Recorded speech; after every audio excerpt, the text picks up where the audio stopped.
Namaskar viewers, hello and welcome to Sansad TV. I am Tina Jha, you are watching Perspective. In a transformative step to bolster India's research and innovation ecosystem, the Union Cabinet, chaired by Prime Minister Narendra Modi, has approved the Research, Development and Innovation, the RDI scheme, with a corpus of 1 lakh crore rupees.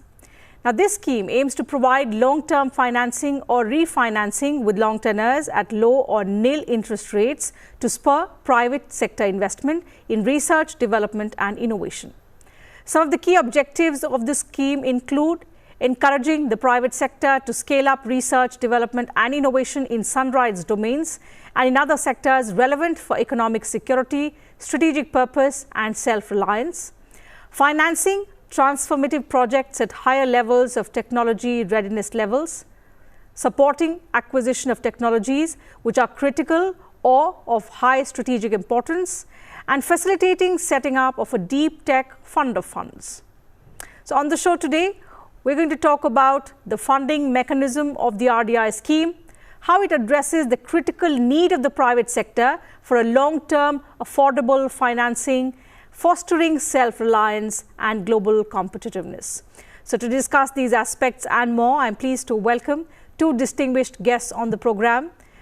Let me begin by introducing Padma Bhushan Dr. Ajay Chaudhary, co-founder HCL. He is the chairman of the Mission Governing Board of the National Quantum Mission of India and currently a distinguished fellow at the Niti Aayog. Dr. Chaudhary, absolute pleasure to welcome you on the program on Sansad TV.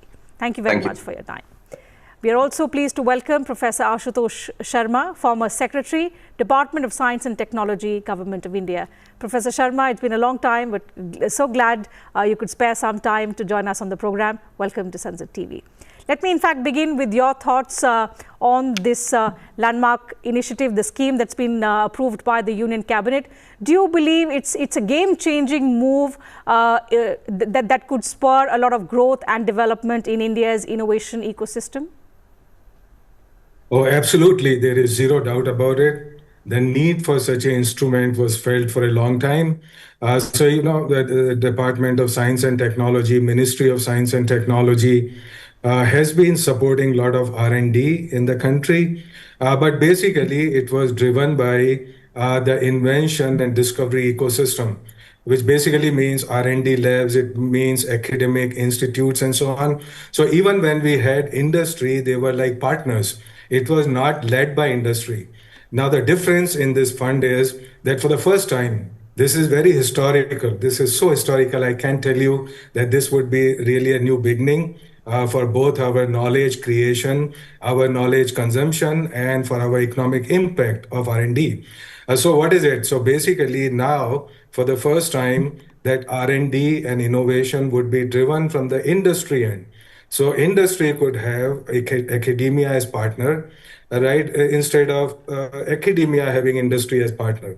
So the difference basically is that there is the seeding and scale up of R&D and innovation led by industry in strategic and sunrise sectors, deep techs, the kind of technology that we need for India. And nobody else is going to develop it for us. Nobody else is going to give it to us. So this is what we need to do in critical sectors for critical technologies, develop it through industry based on the knowledge which is already there in our ecosystem. So you see, our weakness has never been in terms of knowledge. It has never been in terms of Saraswati. It has been in terms of converting Saraswati into Lakshmi. So the interface between knowledge and market has been rather weak. It has been rather poor. And so this is the instrument which was actually going to handle all of this. And it is going to do that by providing a long-term, affordable and risk financing. So it is clear that if you are looking at something new, there's going to be risk. And industry is looking at short-term perspective. Of course, they have to. So point is, we need certain technology. We need to be Atmanirbhar, and to be able to do that, some of the risk has to be taken over by the government. And so this particular fund is just going to do that. So as you develop technology more and more, risk becomes less and less. And at that point, industry can actually totally pick it up. And that's what happens in all the developed countries. So I'm so glad that this is happening now. Cabinet, the decision under Honorable Prime Minister, long overdue, in fact. So this is a new chapter a new Certainly. chapter So in the R&D of we'll the country. discuss the funding mechanisms in greater detail in due course of the program. But Dr. Chaudhary, coming in for your perspective on the RDI scheme, which was long awaited. You've seen the Indian tech landscape evolve over decades. So from an industry perspective, how significant do you think this move is in giving the private sector the push that it needed all this while to lead in high-end innovation and particularly strategic research? Well, actually, the challenge in the country till now is that we spend very little on R&D. And especially, we spend hardly anything in the private sector. The majority of R&D is done in the government sector, the science and research institutions, the education institutions. So this is not good enough. Today, as per GDP, we are 0.64% of GDP is what we spend on R&D. Major countries spend anywhere between 2 to 5%. Now, unless we start to think more about R&D, we are not going to succeed because the world has changed. The world has become unipolar. Everyone is on their own. And as Professor Sharma said, nobody will give us the technology. Everybody will preserve their technology. Right. And lots of sanctions are coming back. So, for example, the US has sanctions, Europe has sanctions, China has sanctions. And if these sanctions keep coming, then we need to be totally self-sufficient. We have to now move from Atmanirbharta to technology sovereignty. That is the essential part. And we need to own technologies which are required for the next 15 years for India's growth and for us to get to a Viksit Bharat by 2047. So do you believe, sir, that it bridges the gap? In a lot of ways, this was long overdue. But now that this has come through with a corpus of 1 lakh crore rupees, it will finally bridge that gap that was required between ambition and access to capital. Will it, in more ways than one, ignite that innovative passion that we've been speaking about for years, but perhaps this could be the push? You see, I do not believe that the corporate sector is short of money. It's the aspiration. The aspiration to spend on R&D, wait a while, get returns is not being there. And that is really why everybody, as Professor Sharma said, सब लोग आज की बात सोचते हैं. Nobody is thinking, what should we do for tomorrow? If we look at today's requirement, yes, the board will say, don't spend money on R&D, go and get more profits. But that's not the way for a Viksit Bharat to succeed. We now need to make sure that the private sector definitely spends money on R&D. And this will be a huge nudge from the government to tell the private sector, go ahead, we are willing to share the risk with you. It's not that only you have to do the risk, we are going to share the risk. Now, this is a breakthrough strategy by the government. And I think pretty much if a corporate wants to spend 10 crores, 5 crores the government will give. Now, that reduces the risk by 50%. Right. Similarly, for startups, if they are going to put 5 crores, the government will pay 70%. So, this is the kind of nudge that the government is doing now, which was essential. In a manner, we are telling the private sector, wake up. We now need to get better at doing R&D. We need to create technology in India. We need to have IP created in India for tomorrow and today. We cannot be continue to dependent on others. Aap dekh lijiye what's happened in China recently. Look at yesterday's news. They are making sure that the Chinese all go back and they don't stay in Apple factories. Number one. Number two, what's happened to the critical minerals issue? Every automobile company in India is today short of magnets. The third thing is that they've stopped export of fertilizers. Now, these are all things that they're going to constantly do to us, to trouble us. So it's better that we start to create our own. And therefore, this fund will enable us to start thinking that, okay, we have no choice but to do it. And I think this big nudge that the government is giving is one of the best things that the government could have done. And I think Honorable Prime Minister has to be really, really congratulated for this. So because of this phenomenal decision to actually push R&D into private sector. Absolutely. I think it's important that at a time when the world is volatile and countries are becoming more and more protective about their technologies, as both of you rightly suggested, it's important for India to become self-reliant in critical areas, and therefore there are various aspects in this scheme. There are various funding mechanisms that we will talk about now in greater detail. Professor Sharma, an important aspect of this scheme is to offer long-term, low or zero interest loans to the private sector.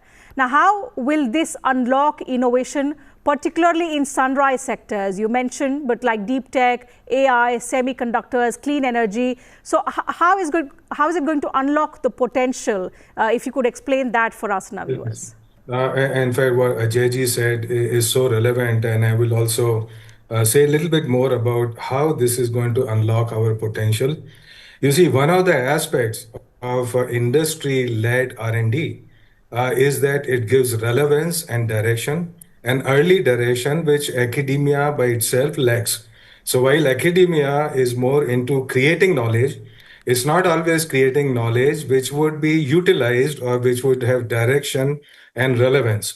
So industry-led R&D would bring that direction and relevance.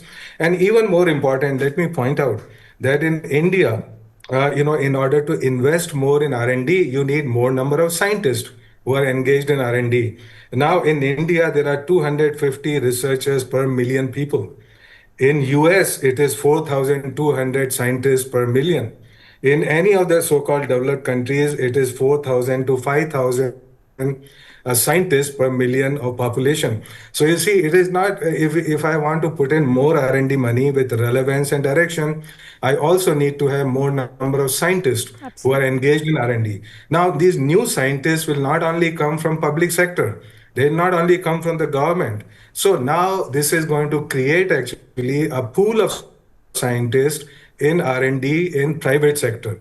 And that is so vital, that is so critical, because we don't have enough people in order to be able to do Atmanirbhar R&D in India in all the critical sectors. So a very big impact of this scheme, this instrument, is going to be create a new pool of scientists who are working in industrial R&D, which means they understand actually the market realities, they understand what is actually needed and how you're going to get there. So you cannot now wake up and say, look, I want a new technology overnight, which would be globally competitive. This would be totally unrealistic. So therefore, since industry alone cannot do it, because they would be focused on year profit, and their shareholders and everything else. So it is only fair that government actually gives the initial push. It provides the risk capital so that, as was pointed out by Ajayji, that industry actually would get into it. Actually, there are two ways that government can sweeten the deal in developing technology. One of them is risk capital, which is long term, which is basically mitigates the risk, and it looks at the critical technologies which are needed for India. And what does that mean? It means there is also a market for them. So whenever government is the first buyer of critical technologies, of sunrise sectors, all our needs, deep technology, that government actually support developing such technologies, and they're also the buyers. So basically, in place of depending on imports. By the way, for example, 80% of biomedical devices are imported even today. So it's not because we lack knowledge. In fact, I know so many researchers in the country who can overnight make these devices. Point is that somebody has to take them to market. So it basically means that this R&D has to be driven by industry. And so I think it's fairly clear that this is a game changer, as you pointed out, that this is indeed would be transformational. Beyond our imagination. I can guarantee you that I have had long experience with this and that we have always been thinking about something like this. Absolutely. Let's hope this scheme does things differently and the outcome is different this time. But Dr. Chaudhary, taking on from the initial point that Professor Sharma made about not just the capital, but also the scientific leadership that we will require. So can we say that in a way RDI scheme has laid the financial groundwork, but we will now need a plan to mobilize human capital, both domestically and globally? And if yes, what kind of a plan will be required in the times to come to perhaps complement this financial groundwork that's been laid by RDI? You see, he's made a brilliant point about people. And the researchers are the ones that will make this happen. Now, private sector has not invested in hiring these researchers till now because they just didn't want to take a risk. They want to go and get a product from China, put a logo on it and sell it by tomorrow and make 5 and 10%. That's not where this country should be. This country deserves much better. We have the best skills in the world in terms of technology and knowledge. And the number of STEM people that come out of this country are phenomenal. So all we need to do is take those people and convert them to be better scientists and engineers so that we can genuinely go forward.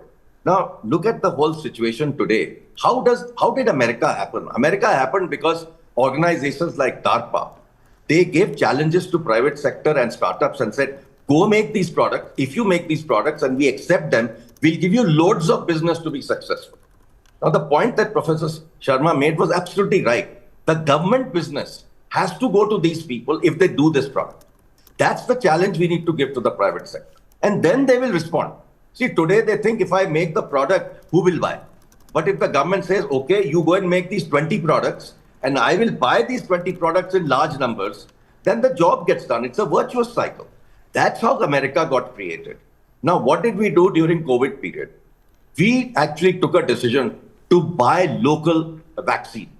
The company produced that vaccine and government accumulated the whole orders of all the states, gave it to this company, and that company became successful. And we also created a local product. Right. And I do believe that local product was better than the global product. Of course, WHO played its own games in not allowing it.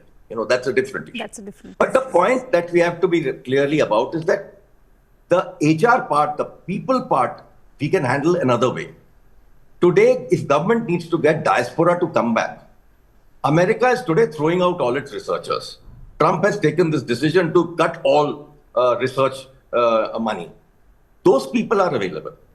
Now, they are not going to be able to be easily absorbed within government because government has a different salary structure. Right. But moment you create this model, which this scheme will provide, then in this model, all these people can come back to India and work together with us. So we are not going to no longer start from scratch. We will start, if it's a 0 to 10 situation, we'll start at 50. So that is the benefit that we will have of getting those people back. And they will come at private sector salaries. So they will not have this issue. Why should I go back to India and lose my whole compensation that I get in America? So all these issues will get sorted out. And one of the models that the government has thought through, and I remember in some of the discussions that we had with DST, they were talking about a very interesting concept, which Professor Sharma does know, is that they talked about a focused research organization model. Now, this focused research organization, he referred to it, is a concept where industry and research organization come together for a specific technology. And the funding is provided to them as a FRO. And this FRO, when it gets this technology, has the capability to pay whatever salary is required to make this happen. Right. And therefore, they can hire from abroad, they can hire from within India, and they can do what they like. So, so this is opening a completely new way of creating technology. And as I keep saying to everybody, the big techs come to India, they sell all their products to us Indians, but we don't sell anything to anybody else. Why is that? So that's another issue. Google come to India, they sell a whole bunch to us. We are at least buying from them. Look at Microsoft. All our email system in the government runs on all global products. Why? Does China do that? China doesn't allow a single global company to operate in that country. This is the opportunity. India's opportunity is its size. The size of its business available here from the government, it's its strength. So if this funding goes to private sector and startups and goes to focused research organizations, they will also have the benefit of getting government money and government business. That will become a virtuous cycle, and nobody will then say, why should I invest on that? Certainly, and that's a valid point, because innovation doesn't emerge just from the capital alone. There are various factors which will drive it through to achieve the desired results. What is the kind of larger vision that may be required in the times to come? That is something that I'll ask you, Professor Sharma, in the next round. But for now, there's a point that Dr. Chaudhary made about the private sector not wanting to take risks. Can we say that there is a mechanism now under RDI scheme which supports risky but breakthrough innovations which we require, and which can help India become a global innovation hub, something that all this while we've been wanting to become, but there are factors which have restrained us. So maybe this is just the beginning, and there could be multiple such schemes, multiple such initiatives which could help us realize that vision? Oh, absolutely. And one word answer to all your questions is absolutely. There's absolutely no doubt about it.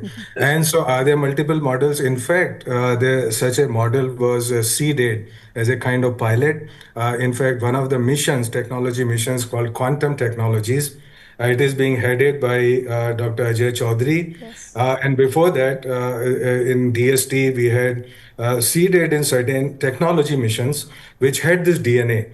What do I mean by that? It basically means that, you see, there's a mission in AI and cyber physical systems worth 4,000 crores. Now this quantum mission, which is also a very huge mission. What we want in these missions, that they are arm's length from the government. Second aspect is they have the freedom and flexibility to be able to work both with the government institutions and industry as equal partners. And at the same time, they can indeed, they Section 8 company, for example, which is a not-for-profit company. So they are bound not by the rules of the government, but they are bound by the rules of a company. So in other words, you can actually invite people from abroad and you can pay the fair market rates to people who are competent. So all of that, actually, those missions have been very successful because they integrate all the way from basic R&D to startups to market to industry partnership and the flexibility that is required. So I have no doubt that the future of all these technology missions basically is A, integration, B, end-to-end value chain, which basically means going all the way from basic R&D to market. And in between, you have players like industry, you have startups, you have government policies. Don't forget, all of these things happen. And in fact, Ajay ji referred to it. He said, look, it's not because we don't have science, but because we may not have the right policies and structure and processes for it. I'll give you a very quick example. In fact, he had referred to some company. By the way, all the maps that we have been using until a few years ago or even today, they are not monetized by an Indian company, right? So without taking the name, the maps that I use, which are used for service, which is used for infrastructure, which is used for now, Swamitwa scheme of Honorable Prime Minister, all of this was not possible, not because we didn't have the science, it's not because we didn't have the drones and LiDAR, but because we had a policy, a 100-year-old policy from the time of British, which said that nobody can do surveying and mapping without very tedious approvals from the government, which government itself takes 8 months. Okay, something like Survey of India themselves, they will take 8 months to get approval to do survey, right? So it didn't make any sense. By the way, that policy was changed under the very but Professor, now we are on a vision 2047. That's our goal. We want to perhaps undo the wrongs that have been done, and there is a framework that we've set for ourselves. But as someone who's headed such an important ministry, the question here is, beyond funding, in your experience, what is the immediate or what are the priority areas for us to become a global innovation hub in strategic technologies? I understood. It's not only about funding. Funding is necessary but not sufficient. So what is it that we need in terms of sufficiency for our science to work? Yes. The question you're asking is what makes science and technology work or not? Right? So no matter how much money you would throw in there, it would not bring fruit unless you have ease of doing business, you have flexibility, you have freedom, you have integration of all stakeholders of science and technology working together, and you have the rules, regulations, and policy. So in fact, we need to deregulate, we need to liberalize. And wherever government is a first buyer, let me introduce a very revolutionary concept here in one sentence. When government is the buyer, they should not look at L1 for a company, they should look for L1 for the nation. Okay, so as soon as you Perfect. put in the concept of Beautiful L1, the concept. lowest cost for the nation, it would become clear that you have to buy, you have to develop and buy indigenous products. Right. Okay, how many jobs you are going to create here? How much of that money circulates here as opposed to what is going out? And this is very clearly pointed out by Ajay ji. I had in fact introduced this concept. I will always be a champion of this concept. I don't know if it's going to take 10 years for this to come into being. But then, it is clear that when government is buying taxpayers' money is being used, then it is a benefit to taxpayer, which is what counts. It is not benefit to some third country, which counts, right? Yes. So Yes. L1 is a wrong concept, okay? And so I think that all of this stuff needs to be done. And finally, let me just say, what we need is a cultural and behavioral transformation. Okay, in the absence of which no amount of scientists or the money is going to work. In fact, I gave 1 full hour lecture on what makes science and technology work, and cultural and behavioral aspect. The confidence that we have in ourselves as a nation, in our scientists and our science, is what is going to do it. I think Okay, that's the nothing most important part in any kind of transformation leadership, that not we are visualizing followers. today. Right. But what an interesting conversation this is turning out to be. I wish time allowed us to keep continuing. But Dr. Chaudhary, I'll have to wind up the program with one last comment from you. Respond to Professor Sharma, and at the same time, how do you see us, or what do you think should be a vision that we must adopt right now to perhaps connect the three things that there is no dearth of in India? Ambition, talent, infrastructure is something that we are coping up with, but we need a solid vision perhaps which can connect the three in order to have the desired outcome about which we are talking about today and which will lead us to our vision 2047. So fundamentally, what I feel is that we should identify 12 or 14 areas within the RDI scheme. And these 12 and 14 areas are what we believe the technologies we must own. And we must spend time next 5 to 10 years to really do end-to-end everything in that technology and create companies in India which will be top 5 in the world 10 to 15 years from now. And every product that we create, every technology we create should have at least a $200 to $300 billion market globally. Otherwise, there's no sense in creating products. We must convert our country from being a services-led country to a product-led country. Too many years we have spent doing services. You look at what is happening to IT services today. They're all facing headwinds due to AI and automation. Yes. We now need to change our thinking. We need to make products. So the good news is that the new missions of the government are totally product-oriented. For example, in quantum mission, we have exact description of what products the scientists must make in the next 7 to 10 years. If you look at this scheme, RDI scheme, the thought is beautiful. ANRF will do TRL1 to TRL4. This fund will take it from TRL5 to TRL9 and do total translation research. And where we don't have technology, we should go and buy it because RDI provides for it.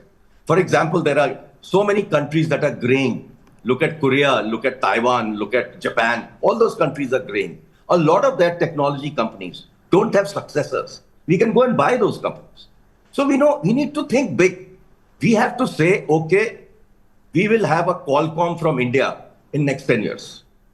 We will have a AT&T from India in 5 years. This is the kind of thinking we have to have. We keep thinking too small. We need to think big. And all it needs is aspiration. And I've always maintained that A is greater than R. Aspiration is greater than resources. If you have the aspiration, resources happen. And the country is now being provided all the resources by the government. And the good news is, ease of doing R&D has also been done recently as a major strategy from DST, which was totally led by DST, approved by the government. So when I was doing my mission in quantum, people are saying, I take too long to buy buy equipment. All those things have been changed recently. So, the environment is changing, the ecosystem is changing. This is the time to be a country which dreams big and the country that thinks that we should own technologies for technology sovereignty. Operation Sindoor has taught us this. During Operational Sindoor, we used all Indian technologies. We did not use GPS. We did not use foreign satellites. We used our own satellites. We used NAVIC. All these things are required. The drones that were used were domestic drones. But I want to point out, a lot of components of those drones were not Indian. Now we need to say, okay, if drone is one of the technology we should choose, we should make everything that a drone needs. So that is the vision that I want to say. I feel that the industry must have, the country must have. Absolutely. It's when you say aspiration is greater than resources, it's once again time to underline that when the aspirations of 140 crore Indians combine, imagine the momentum that it's going to create and the transformation that it is going to bring about. So something that we have envisioned for 2047 is something that we can achieve well in time, and something that we want to happen will happen perhaps maybe well before time. But I promise you that we'll continue with this conversation further, because there's so much to talk about in the area of innovation, research and development, and how India is progressing. But there's so much that can still happen, provided that aspiration is given the right direction. So once again, I would like to thank both my guests, Professor Sharma and Dr. Chaudhary, for joining us for that engaging conversation today. Perhaps we'll find time to take this further in another edition of Perspective. But thank you once again for joining us on the program. To you viewers, thank you very much for your time as well. Time allows me to take up only that much on this edition of Perspective.